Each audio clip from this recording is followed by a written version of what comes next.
এবারে জেরুজালেম নির্বাচনের পথে।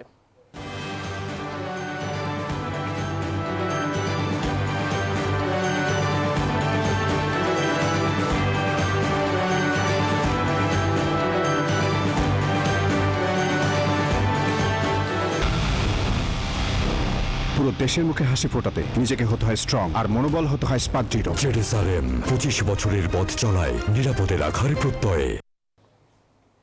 দেশ সংকটময় সময় পার করছে। এই অবস্থান থেকে ফিরে আসতে আসন্ন গণভোটে হ্যাঁ ভোটের বিকল্প নেই মন্তব্য করেছেন প্রধান উপদেষ্টার বিশেষ সহকারী অধ্যাপক আলী রিয়াজ।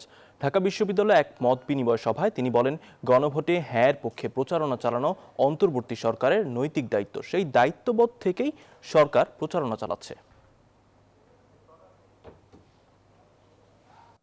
সংবিধানে যে সমস্ত বিষয় একেবারে মৌলিক বলে বিবেচিত, সেই ক্ষেত্রে 2/3 এবং সাধারণ সংখ্যাগরিষ্ঠতা উচ্চ কক্ষে হওয়ার পরও ওই মৌলিক বিষয়গুলোতে অবশ্যই জনগণের সম্মতি আরেক দফা নিতে হবে। জুলাই জাতীয় সনদের ভিত্তিতে জনগণের সম্মতি পাওয়া গেলে সংবিধান সংস্কার পরিষদ 180 দিনের মধ্যে এগুলোকে সংবিধানে যথাযথভাবে সংযুক্ত করবেন।